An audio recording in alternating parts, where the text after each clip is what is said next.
$419 million.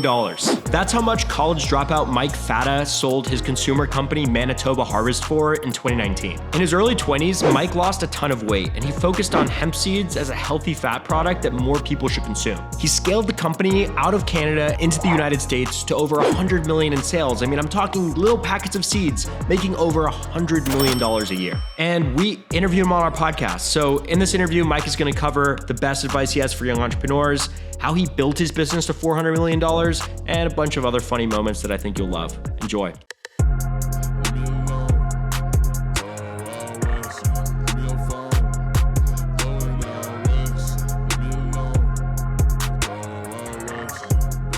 What is up, everybody? This is an episode of the Our Future podcast. We are the #1 entrepreneurship show for young people. And the reason I say that is because Simi and I sold our media company to Morning Brew in our early 20s. We scrapped something together, we got that early win, and now we're trying to help other entrepreneurs get that little nugget of success as a young person. So Mike isn't necessarily young, but when you consider the size of his accomplishment, it comes at a very young age.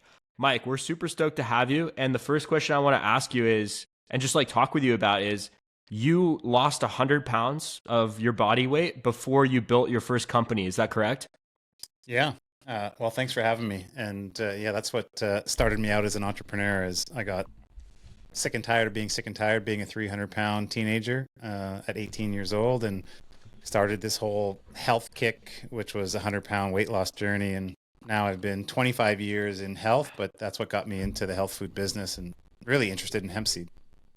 Well, you're the opposite of me, because like for me, it was like, okay, I'm going to sell my company and then I'm going to get really fit. So I'm excited to say on this podcast, I've lost 20 pounds in the past 7 weeks. Or sorry, Congrats. Yeah, 7 weeks, about 2 months. And it's been amazing. And it's something that I always delayed. But I'm thinking, okay, I'm going to start a new company after this. And I would need to be physically disciplined and I need to look great.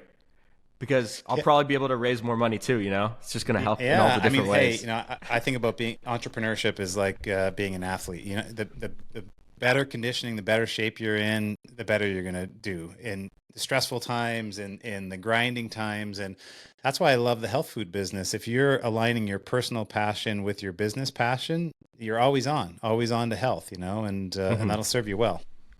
Well, here's the thing, right? Like health, wellness, those are all of the hype, the buzz right now. But you were early, right? You were decades ahead of everyone else. So how did you fall in this company and now having exited for almost $20 million, which is crazy? Yeah, I think it was the hard way. You know, I'd love to say that I knew what I was doing, but I just became passionate about health. When I started losing the weight, I was addicted. I was like feeling better every day. So I went to the gym more, working out more, started educating myself about, you know, just different diets and different lifestyles, which I've continued on. That's a super interest for me. Yeah. But when I discovered the hemp seed, not only two things. One, hemp seeds taste really good. You know, I never knew that before, but kind of like a cross between a sunflower seed and a pine nut, this wonderful nutty flavor, and super packed with protein and essential fats. And I just thought the world was going to change. People were scared of fat at that time, and that was the start for me too. It was like this fat-free diet, and I thought things are going to change from the no-fat diet to the right fat diet, and that was. You know, bleeding edge or early thinking, but look now, like, you know, butter's back in, coconut oil's in, all these healthy fats are back in 25 years later. But I just saw that vision, you know, really early.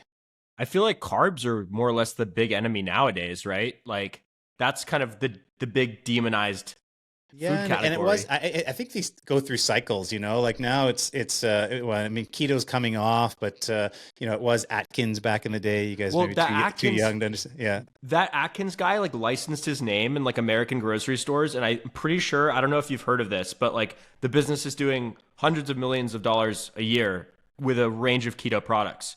Yeah, under the name Atkins. They blew up like 20 years ago, and then it went bankrupt, and then it got bought by another private equity company, and then they're just using that.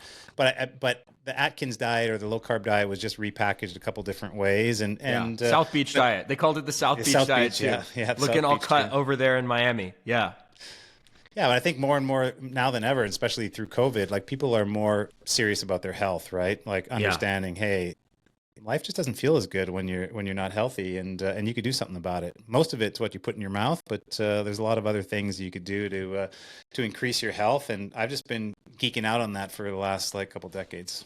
You're not a business 100%. guy though by trade, right? Like you didn't go and get an MBA. You're not out here just hustling, creating a ton of businesses. It was like this trend you saw and you jumped into it. So like tactically, what did that look like for you? Like, you're jumping into your first business. How do you capitalize on it? Yeah. No, I'm not an MBA. If I got an MBA, I probably would have never started a hemp food business in 1998. Is the reality of it. I was a high school dropout. I dropped out of school when I was 14, started working. So I had like 5 or 6 years of work under my belt Sure. before I started the business. So I knew, and there was construction work. So I knew how to get a job done. I knew how to, organize myself day to day to do work and make money. But the business was all new, and I was so obsessed with learning about business when I got into business, like executing the business and then learning about it. Because what I tell a lot of entrepreneurs, it's like you're working full time and you're going to school at night. If you love that, then you're probably going to like being an entrepreneur because there's always something to figure out. And I just remember when I walked into my first health food store and I said, how does this all work? Like, where do all these products come from and how do we get our chance? And, fast forward and we became experts at that, but it was just one step at a time and super interested and curious about learning how the industry worked and Yeah. how to bring our products to market. Mike, who gave you your first break? I think the great thing is I had a number of first breaks. The first break was after being in one health food store in Winnipeg, in my hometown. I went to a consumer show, and over the weekend met a lot of people and sold a bunch of product. But John Holtman, who was the owner of a 7-store health food chain in Winnipeg, so the biggest health food chain in Manitoba here, was at the show and said, all my customers are coming over and telling me that they just bought your bag of hemp seeds and I got to sell your products in the store. And so not only did John get us into then, his 7 stores, but he became a mentor of mine and even one of my first shareholders. So I'd say that's probably was the first big break for me. What was Manitoba's suite of products, and like how did people consume them in everyday life? Yeah. The biggest, of a $100 million business, the lion's share of it was hemp hearts, which hemp hearts is the soft inner kernel of the hemp seed. So we remove the shell, sold in a pouch and used to sprinkle on top of salad, cereal, and yogurt were the top 3 uses. You can use it in smoothies and baking. It's very versatile, but that was the product and that was the usage. But we innovated over the years to try all these different things. We made hemp protein powders. We made cold pressed hemp seed oil. We made hemp milk, and then a line of non-dairy beverages. We put hemp seeds into granola bars and made a line of hemp bars and cereals as well. So there was a number of things that were innovated when we were further down when we had a larger scale of sales, but like 75% of the business was still hemp hearts. What do you think about when you're going into a new category? Like you pretty much invented a category. A lot of people want to build consumer products. How do you view like the difficulty, or maybe like you think it's smarter to invent something new, or like what we always say on the pod is like you don't need to reinvent the wheel. I mean, you did in that market. How do you like think about those two avenues of like creating a new category or just iterating and being like that body armor guy, right? Who sold for 400 million. It was just like a different version of Gatorade. Yeah. Yeah. Innovation happens in a lot of ways. You can innovate on, taking the same product and putting it in different packaging. You can innovate on price. You can innovate on, we're seeing it a lot of nowadays in the natural product space, like making the healthier Pop-Tart, because we know people like Pop-Tarts and they're interested in health now. So make it with better ingredients. So that's true innovation. Or, there's pioneering. And I was coming from a time, a lot of my friends were pioneering too, like we were pioneering and making the new hemp food category, but my good friends at Guayaquil were pioneering and making yerba mate the category. And Ryan Black and the Black brothers, good friends, pioneered Sambazon, bringing acai to the market. So I think when you're establishing a new category or bringing in a brand new product, marketing is a lot more about education, and marketing should always be education and entertainment together. But when you're doing a new category, you have to really explain to people in the simplest form, like, why would you consider this? Because what I learned, and I learned it later on in business, but there's like 250 commonly eaten foods in North America that Americans and Canadians eat. And outside that 250 commonly eaten foods, they don't really go into new things that much, you know? And so you have to really make it easy for them to understand, like, why do I want to buy this? How do I easily incorporate it into my diet and become part of my lifestyle? And that is not just normal marketing is going to do that. You really got to get deep. What did that education process look like, right? Like today, the playbook is maybe you go raise a bunch of money or you spend a bunch of money on Facebook ads or, like you shill on TikTok or whatever, right? Like you didn't necessarily have those tools at your disposal back then. So what was that scrappy tactics or things look like back then? Yeah, there was no social media when we started. And so it was all about meet the consumers where they were, which was consumer shows. And that's still a strategy that can work today, especially in food and beverage. Like we got to get our products into people's mouths, our brand into their head and our products into their mouth. So we did consumer shows like, health food shows, yoga festivals, anywhere that there was healthy minded consumers that were getting together for the weekend to experiment and try something new. And literally at our peak, we were doing like 50 of these shows a year. And Wow. and we could just sample to thousands and thousands of people over the weekend. I would tell them my story. Hey, I'm a young entrepreneur. I lost 100 pounds, totally got interested in my health. And you should try this product. I think you're going to like it. And I watched over years of going to these same shows across Canada, across the US, that things changed. Like people would ask us, well, first in 1998, it started out, hey, am I going to get high from eating these hemp seeds or whatever, But after years of us putting out our information and educating people, like folks on the other side of the table knew the answer. Someone would ask like, hey, what's this good for? And then the person standing beside them would be like, oh, it's a good source of protein and essential fats. And so it was just that like ground and pound going out there. Like, I don't think I had a weekend off as an entrepreneur because most of them were happening at these shows. And I loved it, made some of my best friends in the industry and made lifelong consumers, lifelong customers at these shows. I'm already envisioning like you in 2020 and you're like, it's like a body transformation photo and you're attaching the product to that benefit. Like that's like a video, a viral video. Like you're that guy. Like you're always in the camera being like, I lost 100 pounds. Yeah, and then you're like, it's because of this. It took longer than it should have for me to pull the pictures out of the archive, really, because it was probably like not until like years 8 or 9. We were already like a $10 million business by then. But I did say when I put my before and after picture out, like a picture is worth 1 million tons of hemp heart sales. People just drew in like, hey, anything's possible, right? If you change your diet, change your lifestyle. For one man, a picture's worth 1,000 words. For another, it's worth 1 million hemp seeds. Yeah, exactly. Totally. No, but that's cool though, right? Like if you take into account like high school dropout, you kind of followed your curiosity here and then you had a $10 million business, right? Like forget the hundreds of millions down the road, right? Like what was that like? Was it just like, oh wow, I can't believe I even got to this point. I might as well keep running it up. Was it, like how did you feel at that point if you can kind of think back on it?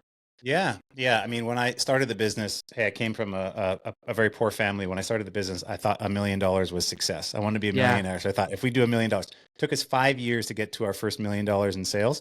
When we hit that, I realized, oh, the business that we're building, we need to be a $10 million business because we're in manufacturing and we're farming and all this stuff.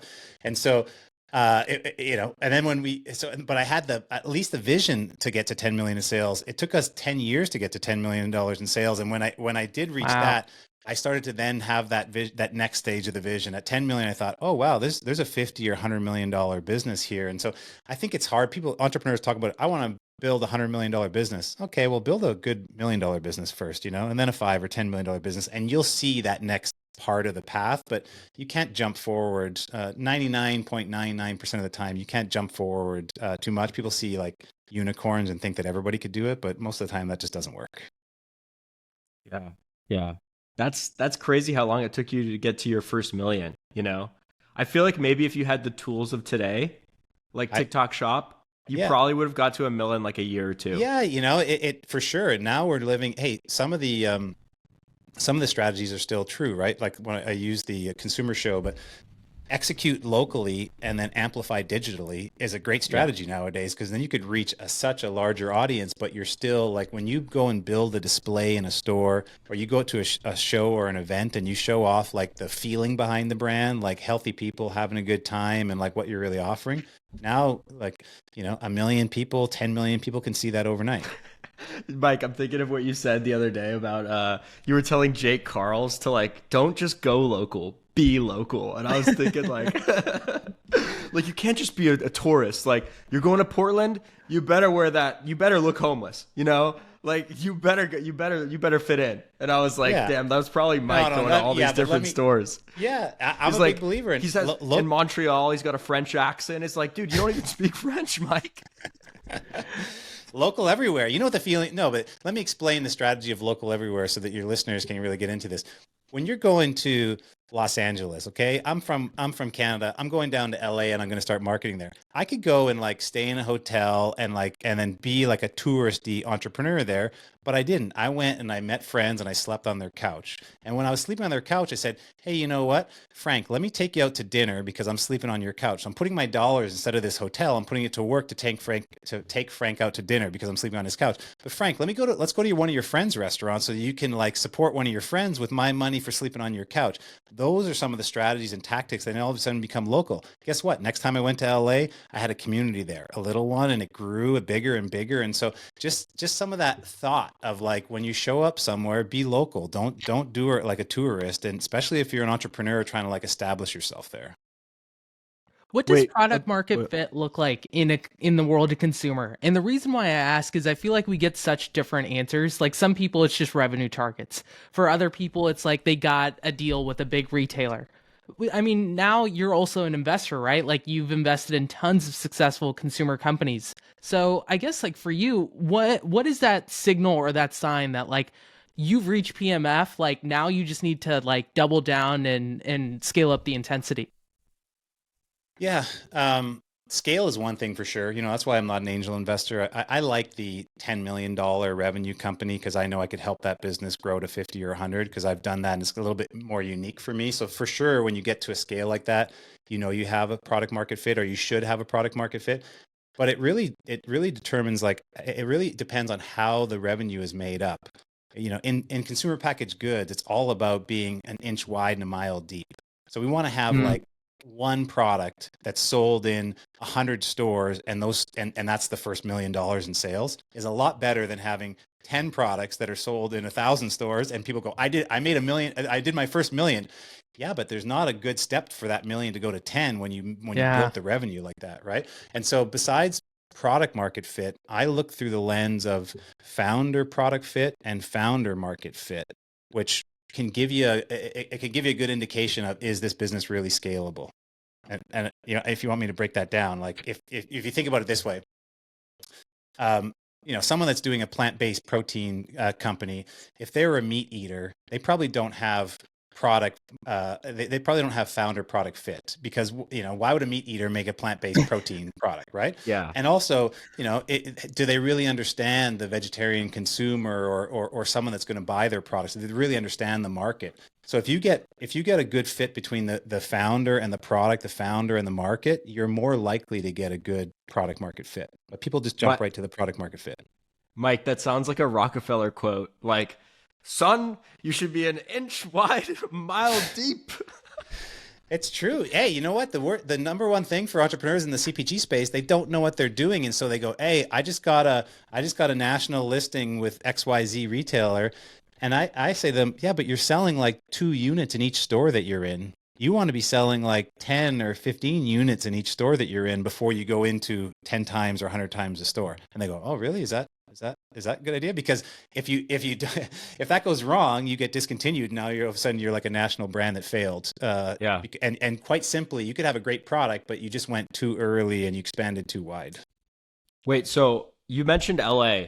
So how long from starting the business did it take you to get into the US market? So you started in Canada, how many years in, and then what regulations did you have to contend with a substance like hemp? Yeah, well, that's a great one. Lots of story there, but we started in 1998 and we launched really early in the US, 2001. So we at 3 years in, we were a $250,000 business. And we had no sense in going to the US, except I thought maybe there's more hemp consumers in the US. And I had a growing list of friends in the US. And quite simply, I wanted to hang out in the US more, especially California, you know, so it was a driver for me as an entrepreneur. You just wanted to be warm. Yeah, warm in the winter, the snowbird lifestyle, you know. Wanted to surf and learn how to surf and sleep on friends' couches that surfed. And I did a lot of that in California.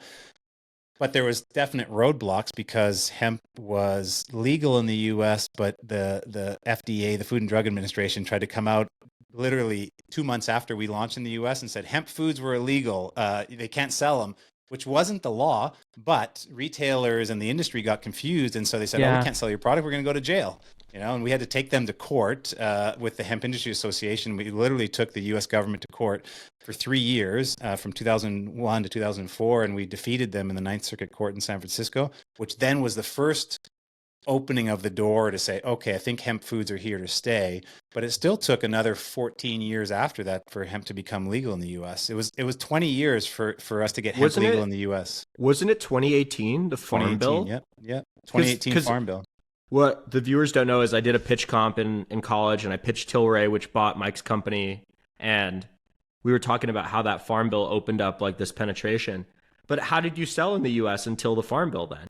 Because it was legal to sell. It was just the FDA tried to confuse the public and said they interpreted the law to say that it's illegal. No, it was illegal. You couldn't grow the crop in the U.S., but it was still legal to sell the hemp foods or textiles like hemp clothes or whatever, as long as they didn't have any THC.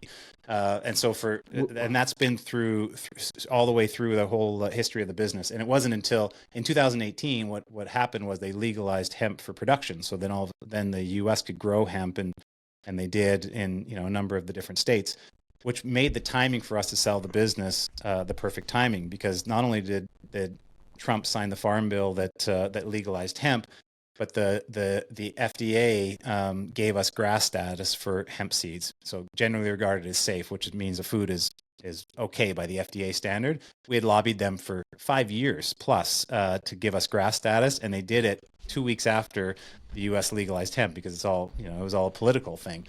And so that was the perfect time that I saw that the world was waking up, and the U.S. was going to wake up to the true opportunity of hemp foods, and we should go and sell the business and find this new partner that wants to expand there. Was a lot of it due to the fact that you guys just had such a big presence within the US? Like, if you think about what was in it for Tilray, like clearly you guys kind of pioneered this path within hemp foods, but what were kind of their key motivations? Yeah, so 2018, besides the US legalizing hemp, Canada legalized recreational cannabis. And so Tilray and all of the cannabis companies in Canada had huge balance sheet. They all went public, and they literally had billions of dollars on their balance sheet, and they had to do something with it. And so their competitors were buying these smaller hemp companies because it was part of their play. But not only the U.S. market exposure, but Tilray wanted a non-regulated product or lightly regulated product. And so, we were sold in Whole Foods and Kroger and Walmart and Costco, and they wanted that distribution.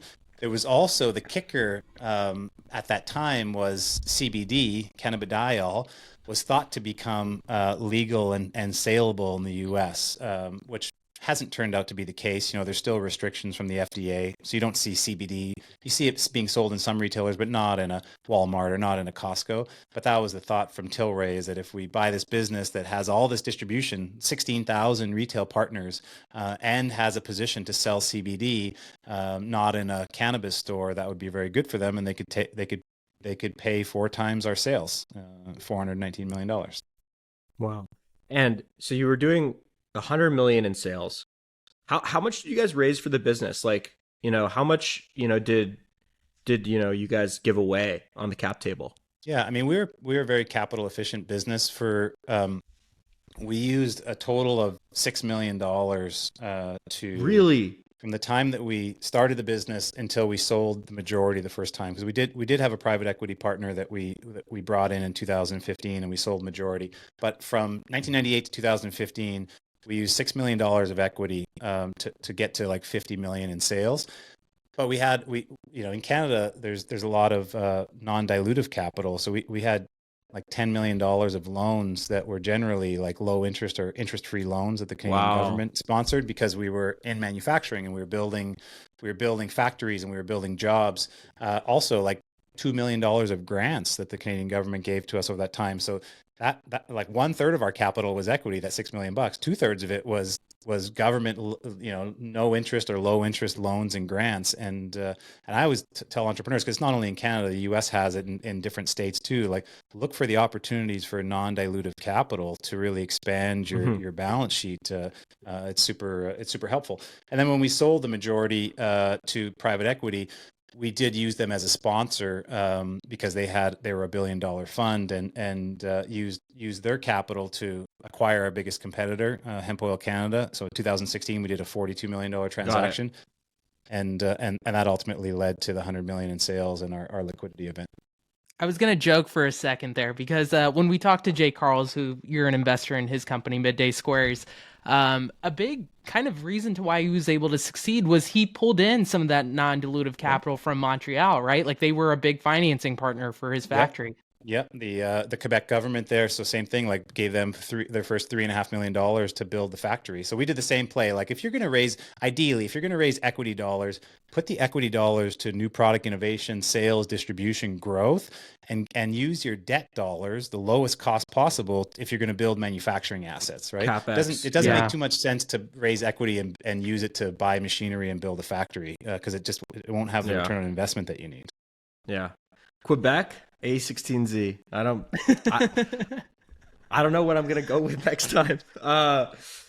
Mike, we're not transparent about how much we made on our deal, but do you go into that? Like, is there like a rough estimate for like your net worth that we could share? Just because like we're curious, as for kids. sure. I mean,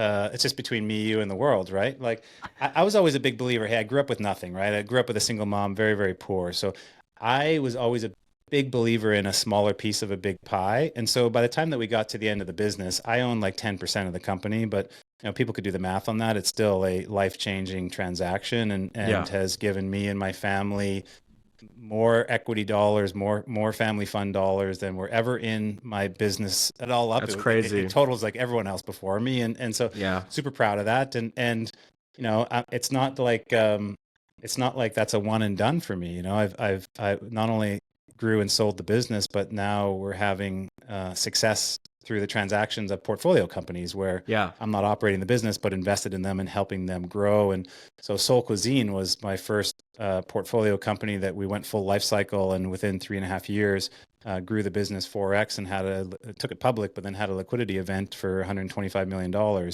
So it was my third 9-figure exit. And if you look at my portfolio now, I'm building a world-class portfolio. I think there's another like handful or more of 9-figure exits. Midday Squares proudly being one of those, just because they're killing it, So I have that founder's eye. I could see entrepreneurs that are in it to win it, and they've created something really, really special, and I just want to support them to win. I'll just jump in. So Mike, if I was to say, hey, here's $100,000, I want you to make a 9-figure consumer packaged goods company out of it, what would you do? What would you focus on? How would you go and build it? What's the playbook? 9 figures for $100,000 might be a little bit light, but I'm looking for scrappy. I know you're the guy for it. Yeah, well, I think don't give me that shit. Don't give me that shit. Yeah, it doesn't. I think it doesn't matter it doesn't matter how much money you have. I think being scrappy is really good. Looking for market niches that are very scalable and have a super high impact and is maybe not bleeding edge, but cutting edge to where you're going. Use an example, like look at, and I'm friendly with many in the industry, but like look at Chomps, right? If you're familiar with that brand, coming into people getting back into like clean eating and protein snacking and meat snacks, and they just hit it in the perfect time, and to bootstrap a business, which was probably about that amount of capital, and they're very open to that, to $100 million business, right? And so that, people can look and say, oh, those are unicorns that can make that happen. Yes, but if you get a really good understanding of market and where consumers are going, and you can actually create something that offers that to them, you could be super capital efficient. Enough to, maybe it's not 100,000, but a couple $1 million, and I'm sure you stand a good chance of creating that success if you take time out of the equation, which unfortunately, too many entrepreneurs want it to happen tomorrow, right? It doesn't always Yeah. happen. You Yeah. guys were successful with that in pretty short order, but it just doesn't always happen like that. So you got to be doing something that you're okay with doing for a long time, and because you never know when your success is going to happen. I show people the J curve of Manitoba Harvest growth, right? Like 10 years to get to $10 million, and then from 10 to 20 years, it went from 10 to 100. That was our vertical J curve. But if I would have dropped out in year 7, 8, or 9, I would have had nothing, right? And so a lot of people are like, oh, I already did this for 6 months. It's not working out for me. 6 months. That's like a drop in the bucket for business timing.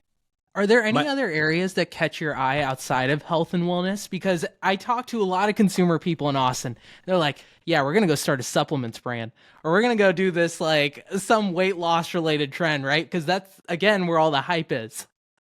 Well, I'm a big believer in staying in your lane. I guess, like successful people before me have said that, stay in your lane. So I get deals all the time, like real estate deals and tech deals and all this stuff. And I have other investments outside of it, but I personally, I like the health and wellness space. Like I'm continuing to research on myself and play around in the space. And so I'm highly interested in it. And I know that consumers are getting more interested in their health, and a consumable is a great product. If food and beverage supplements may be included into that, like people put it into their grocery basket every week, or a couple times a week they're buying that, or like a midday square, they're eating one every day or every other day. And so that's there's a lot of opportunity for quick scale on businesses like that compared to something that you're buying once, and you could spend all this money to acquire that consumer and they buy once from you. So I like the consumables, and food and beverage is just such an intimate part of who we are as beings that you pull on the right heartstrings, you make a great product, you get your story out there, and whether you sell, 1 million products or you sell 100 million products, there's that path is there. With the, I guess there's been some talk about like sugar being back in. It's like, Smucker's has built like such a resilient business in the face of health trends. They just acquired the Twinkies brand, and those are just really high velocity snacking products that some truck driver in Ohio is always getting. So when we now see like GLP-1, right, like the underlying technology of Ozempic, and I know it's impacted stock prices, like Coke stock price, like they're now mentioning it in earnings reports, which is fucking fascinating. But do you think that drug will have a material impact on the food and beverage sector? Yeah, I think it will. I've read some of the reports, and so I have an understanding of it. But my biggest aha moment was sitting across from someone at dinner when I was in Prince Edward Island this summer, and he was telling me his Ozempic story, and he was very, very proud and bold about it, saying like he was overweight, but he had already lost like 30, 40 pounds, and he probably had another 20, 30 pounds that he wanted to lose, but he just straight up like, hey, I love this drug so much. You know why? Because I've never been able to control my eating. I've always been a heavy kid, and now he was in his 40s, and he was like heavy through that time, and I start taking this drug, and the signal turned off in my brain that I don't want to have it anymore. I don't want to have that snack, or I don't want to overeat. And it had never been driven to me in a way of like having that conversation with someone. So I think that will have an impact. Yeah. I don't think it's the healthiest thing. I think there's healthier ways. So don't get me wrong. But I think for people that, we're all living a lot of different lives. Some people want to go the farmer route, and that has an impact with them.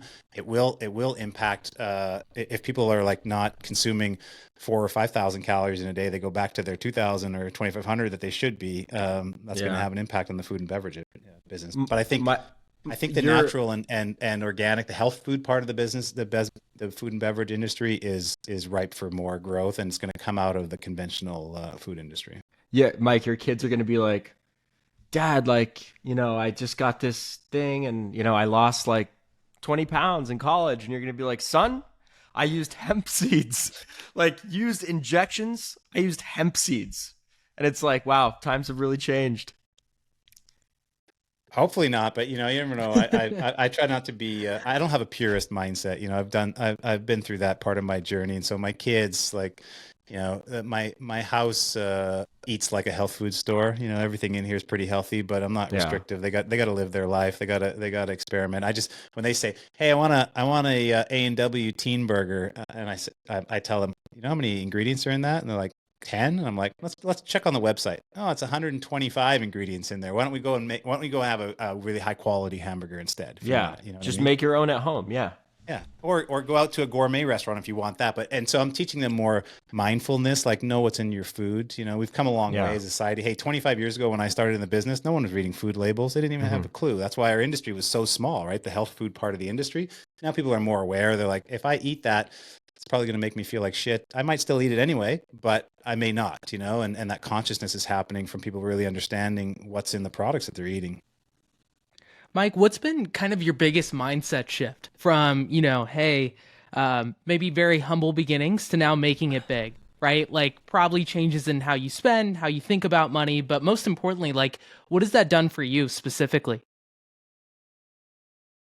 Yeah, I think it's probably the biggest piece. I'm still, I drive a Range Rover instead of driving a Jeep now because I wanted the Range Rover. I have a nice house. It's like a wellness center that has, a sauna and cold plunge and the different things that I want. So those things are really important to me. But I dress pretty casual every day because it makes me feel comfortable. Not a lot of that's changed in my lifestyle. The biggest probably change is to be able to take the limitations off so I dream bigger. Part of that's been earning the success so I know everything's possible.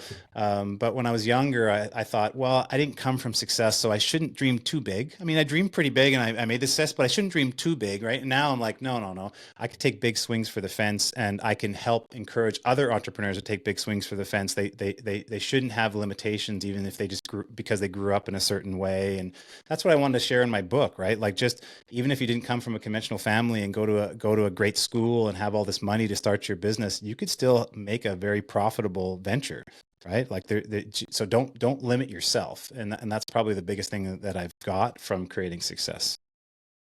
What do you think for a young entrepreneur? Like, should they build a big business, give away 90% to investors, co-founders to build something truly massive?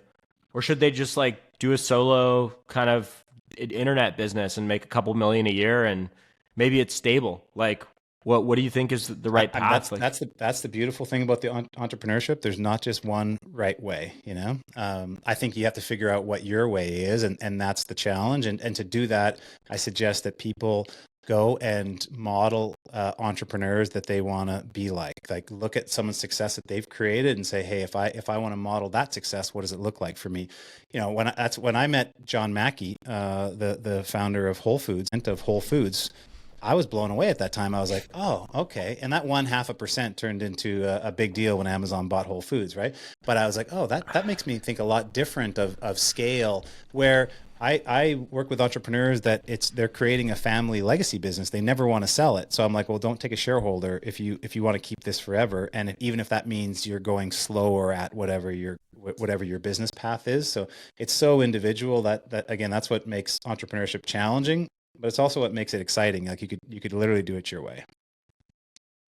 Where's the goalpost for you, Mike? I mean, like for us, I'll give you an example, right? Like, when Michael and I were building our future, it was one of those things where, we really looked up to the guys that bought us, right? Austin and Alex. It was like, man, if we can build a business like them, or if we can get in touch with them, like that would be huge, right?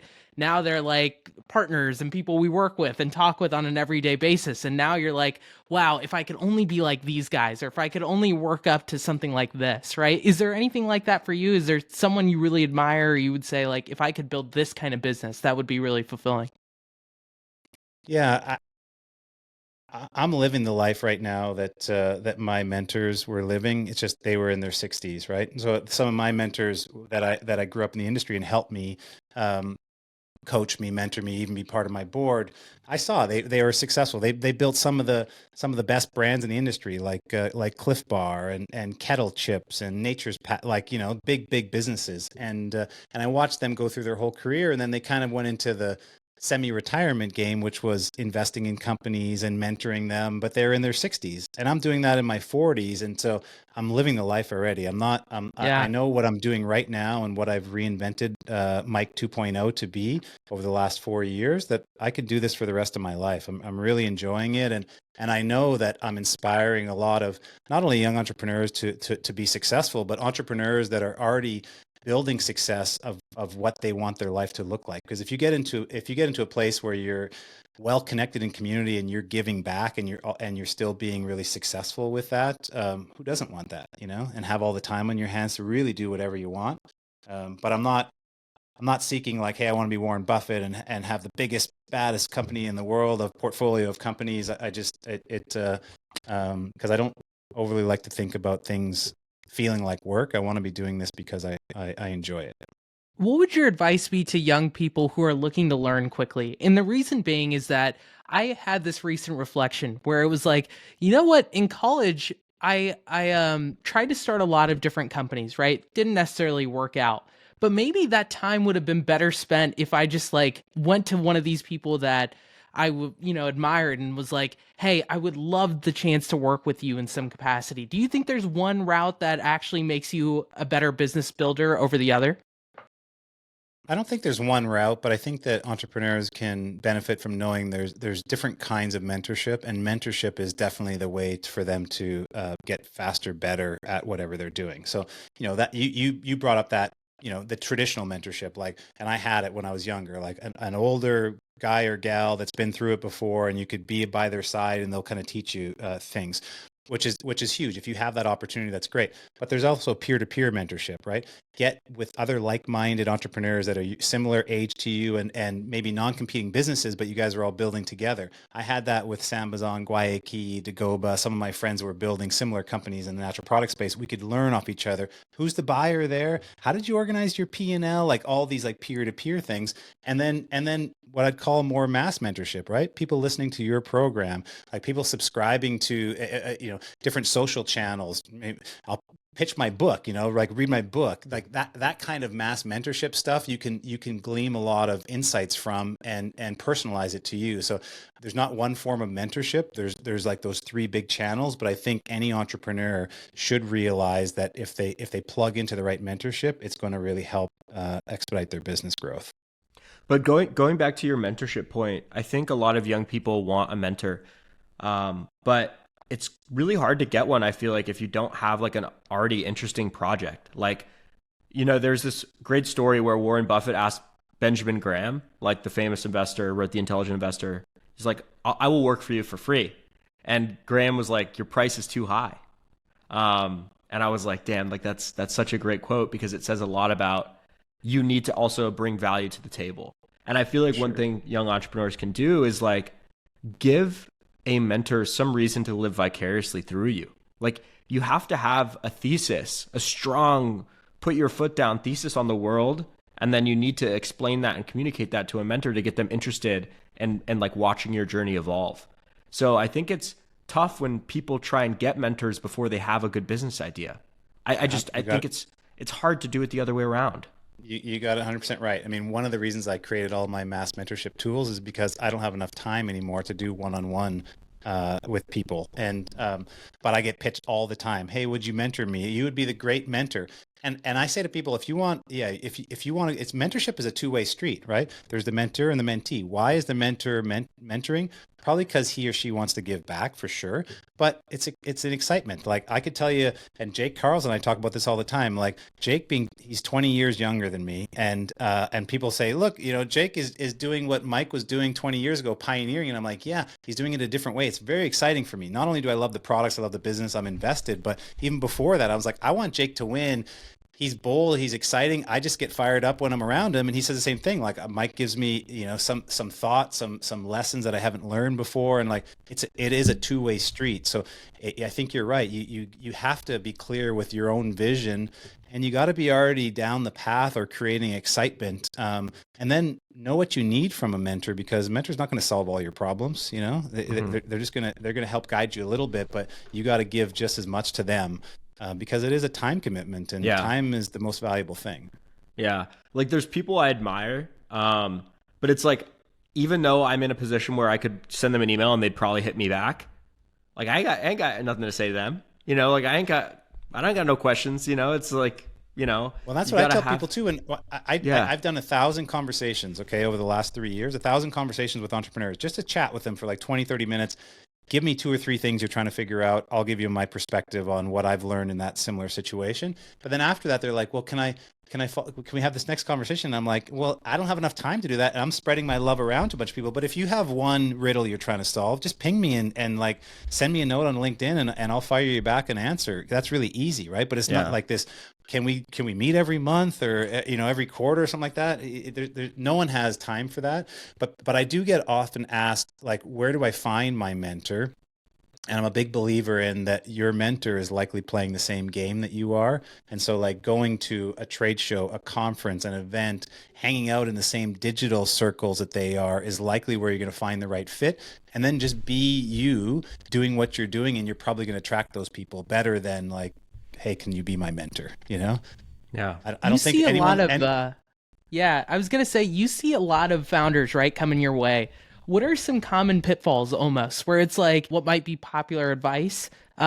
These are things actually you should not be focusing on, or these just aren't very high leverage activities. Do you see a pattern of certain things over and over? Well, I see. I mean, the biggest mistake I see is people not understanding their business from a financial standpoint. So they could be a good operator from like, hey, I can go and meet people, and I'm good at networking and sales, or I've even created a good product that the world needs. But if they don't understand their business from a financial standpoint and haven't shored that up around them, I see failure like 9 out of 10 times because of that. And so you just at the end of the day, hey, not everyone's a good finance minded person. That's okay, but it's a lot of entrepreneurs that are in that situation don't have the mindfulness to know that they're not a financial minded person. So I like to think about it as like a little personal SWOT analysis.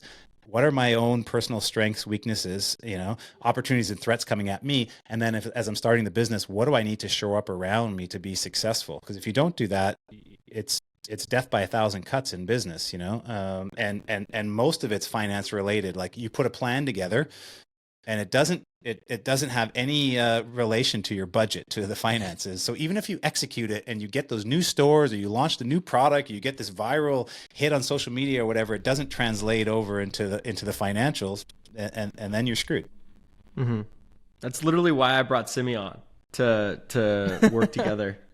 Well, that's the best. Look, when I was growing as a CEO, and I needed to like study like what does a good CEO look like? If you look at some of the best businesses in the world, they have the inside person and the outside person, or front of the house and back of the house, right? Someone's got to be in charge of finance and operations, and the other person like sales and marketing, because they aren't really like I'm a finance guy by trade because my mom was an accountant and numbers are really easy for me, even though I didn't go to school for it. It's just it's easy, and I worked a lot of time when I was young to try to understand how things work. So operations comes more easily, but I was a 300-pound nerdy kid. Like I was an introvert. I sales and marketing was so uncomfortable for me. All of what people see from me now is years and years of practice and doing reps to put myself out there, go and talk to customers, go and talk to media, feel comfortable with that. It's all been kind of learned behavior. But when you're just starting out, you need to know what your weaknesses are and then do something to shore them up.